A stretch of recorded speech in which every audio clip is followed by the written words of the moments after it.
Assalamualaikum warahmatullahi wabarakatuh. Perkenalkan, nama saya Nafisa Aulia Putri Ramadhani, kelas 5 dari SD Babakan 3. Saya akan membacakan majalah Hibar yang berjudul Sabar.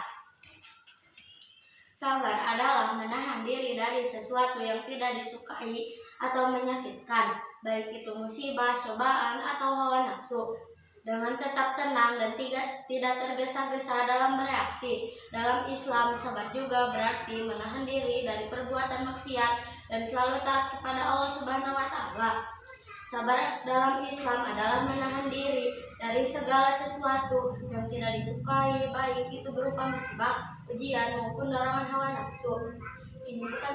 Ini bukan hanya tentang menerima dengan pasrah, tetapi juga melibatkan ketahanan mental, mengendalikan emosi, dan konsistensi dalam menjalankan perintah Allah.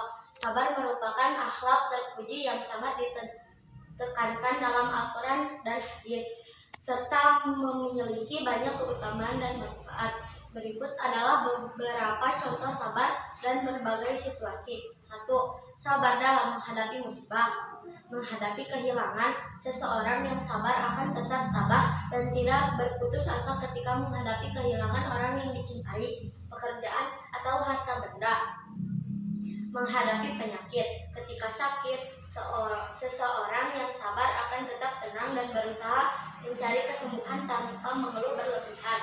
Menghadapi kegagalan adalah belajar atau bekerja tidak akan membuat seseorang yang sabar menyerah, tetapi justru menjadi pemicu untuk bangkit dan mencoba lagi. Nomor 2. Sabar dalam menjalani ketaatan. Menjalankan ibadah. Seseorang yang sabar akan terus menjalankan ibadah dengan konsisten meskipun ada godaan atau rintangan. Menuntut ilmu. Belajar membutuhkan kesabaran karena prosesnya tidak selalu mudah dan cepat. Menjaga diri dari maksiat. Menahan diri dari perbuatan dosa dan maksiat juga membutuhkan kesabaran. Nomor 3.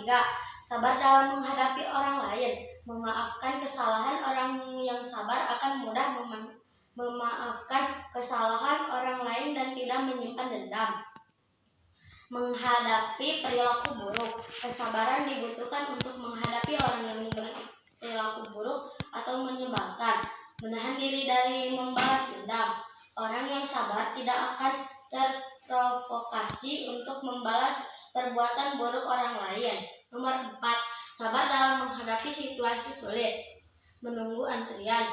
Mengantri dengan sabar adalah contoh kesabaran dan kehidupan sehari-hari. Menghadapi kemacetan. Tetap tenang dan tidak emosi ketika terjebak macet juga merupakan contoh kesabaran. Menghadapi tekanan. Seseorang yang sabar akan mampu menghadapi tekanan pekerjaan atau masalah hidup dengan kepala dingin. Nomor 5.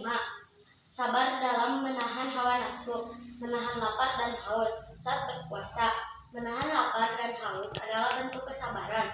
Menahan keinginan. Menahan diri dari keinginan yang berlebihan, seperti keinginan untuk membeli barang yang tidak perlu, juga membutuhkan kesabaran. Mengendalikan emosi. Menahan amarah, sedih, atau perasaan negatif lainnya juga termasuk dalam kesabaran. Beberapa ayat Al-Quran yang berkaitan dengan sabar. Quran Surat Al-Baqarah ayat 153. Hai orang-orang yang beriman, jadikanlah sabar dan sholat sebagai penolongmu. Sesungguhnya Allah beserta orang-orang yang sabar. Quran Surat Al-Imran ayat 20. Hai orang-orang yang beriman, bersabarlah kamu dan kuatkanlah kesabaranmu dan tetaplah bersiap siaga di perbatasan negerimu dan bertakwalah kepada Allah supaya kamu beruntung.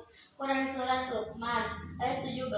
Wahai anakku, laksanakanlah salat dan suruhlah manusia berbuat yang ma'ruf dan cegahlah mereka dari yang mungkar dan bersabarlah terhadap apa yang menimpamu. Sesungguhnya yang demikian itu termasuk perkara yang penting. Quran Surat Al-Zumar ayat 10. Katakanlah hai hamba-hambaku yang beriman, bertakwalah kepada Tuhanmu. Orang-orang yang berbuat baik di dunia ini akan memperoleh balasan yang baik. Dan bumi Allah itu luas, hanya orang-orang yang bersabarlah yang menunjukkan pahala mereka terbatas.